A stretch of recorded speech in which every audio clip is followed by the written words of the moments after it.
My name is Laura Jones, and I'm so thrilled to be here. I know that participating like this and helping to shape future laws is not something that people can do everywhere in the world, and it's very special. And I appreciate the opportunity. I appreciate you all hearing me, and I appreciate all the hard work that you're doing, all of you, to help Manitobans. So thank you very, very much. And I'm going to start off with my aha moment, the moment that it clicked for me that I was going to have to go outside the Manitoba school system to get my kiddo the support she needed. And that's what we've done, and we're doing really well. But I know this option isn't available for many families. So it was a couple of years ago, and my kids started really bothering me to go try rolled ice cream. It was like a new fad, and they were hearing about it from all their friends, and they wanted rolled ice cream so badly. And their friends told them about a shop called Milk Smith. I'm not sure if, okay, yeah, you know what I'm talking about. So that on Corridon. And finally, after nagging me about it, eventually I said, okay, this is the Saturday. We can go to Milk Smith and you can bring some friends. So we arrived, and it was everything that they had heard about. You know, there were pink walls. There was candy that was framed. It was totally adorable. There were countless toppings for your ice cream, a giant frozen table where artists were smushing ice cream with toppings and rolling them up and chopping them up and making them into these art pieces. And so we got there. The kids were going bonkers, eyes open. Everyone's really jacked to try this ice cream. So we're finally there. And we went to put our stuff down at the table and then head over to order. And my younger daughter grabbed me by the hand and said, like, grab my hand down further so I'd come down and I could put my ear to her mouth. And her face, you know, she had been so excited, and then it just kind of like, and she was white. And she said, we gotta go. I don't want ice cream. We have to go. And I said, no, come on. Like, we're at the rolled ice cream. Like, we're here. Come on, let's go get your ice cream. Come on. And and she said, no, Mom, I need to go right now. And so I asked her what was going on. And as it turned out, she told me, like, I know I can't read the board and everyone else can't. She didn't want anyone, to know. She was getting to that age.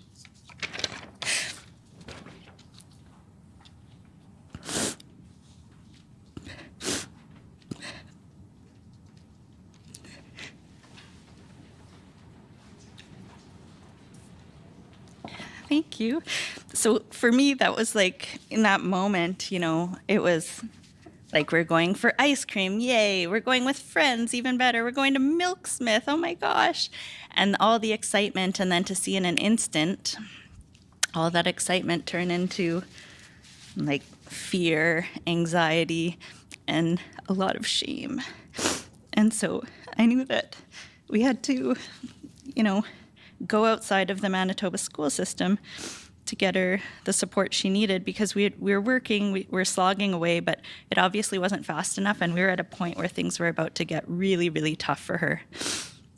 And having said that, we're actually located in one of the top school divisions in Manitoba. They're adopting and they're even creating a better literacy program, because they see that many kids, it's not just dyslexic kids,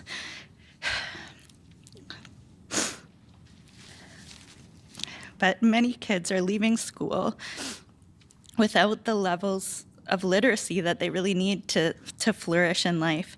And I know that you see this too. I've had the opportunity to engage with members of the Manitoba Education and Early Childhood Learning Student Achievement and Inclusion Division, mostly after writing to you. And I feel that they've really heard me. Coordinator Kelly Ring Wicklow met with me over the phone in May. We had a very long meeting.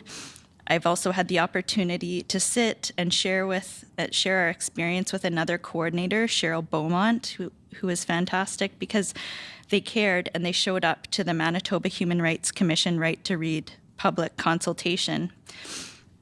And about a week ago, I received another letter, I received a letter from Assistant Deputy Minister Janet Tommy in response to a letter that I had written to you. And so I appreciate that you're listening to Manitobans. I feel that you hear what I'm saying, and I know that you all want to get that Manitoba wants to get reading right, and that you all want this. And I see the government taking good steps, like introducing the universal early reading screening tools to ensure that no student is left behind. And I really, really applaud this effort, and I really want to make sure it works and that it's here to stay. And that's why I think that passing this bill to enshrine early screening and access to support is so important. Reading shouldn't be politicized. Support for this is a fundamental right. It's a fundamental life skill, and it shouldn't sway depending on elections. I'm so encouraged to see this recognized by the NDP and to see you working together on this private member's bill to improve and safeguard literacy screening in Manitoba for years to come. Thank you for your collaboration. And honestly, I think this is a bill for Manitoba. It's not just a bill for kids with learning disabilities. Bill 225 will benefit so many readers in Manitoba and give them a great chance to succeed.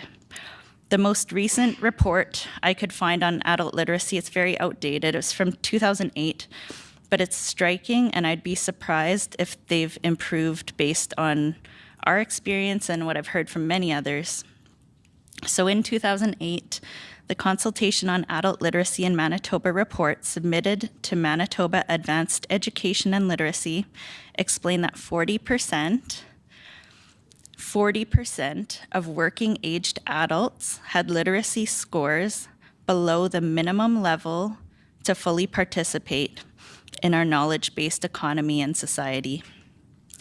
So with that in mind, I might actually suggest you consider changing the title of the bill from Universal Screening for Learning Disabilities to Universal Screening for Learning Difficulties, if that's something that Dyslexia Canada would recommend. And I'd like to close with some insight that I've heard from our Premier that really resonated with me. I've heard Premier Canoe explain that education is the new buffalo. It's what will put food on the table and a roof overhead. And that makes a lot of sense to me. And I wonder, what can education, Manitoba's buffalo, provide without a strong foundation in literacy? Without solid literacy, I think that Manitoba's buffalo is starving. And it's time to feed the buffalo. It's time to take this positive step. Please pass Bill 225 and safeguard early screenings and access to reading and writing support. Manitoba has the opportunity to be a leader here. We could be the first province to enshrine a literacy mandate into law. Please, please pass Bill 225. Thank you, Ms. Jones. Does anybody have any questions? Emily Lamoureux. Thank you, Ms. Jones, for your presentation, and especially for sharing your personal experience and story of your daughter. I believe that it's the personal experiences that really often help push legislation through, ensure that legislation does in fact get enacted in our province. So I want to thank you for sharing that with the committee here.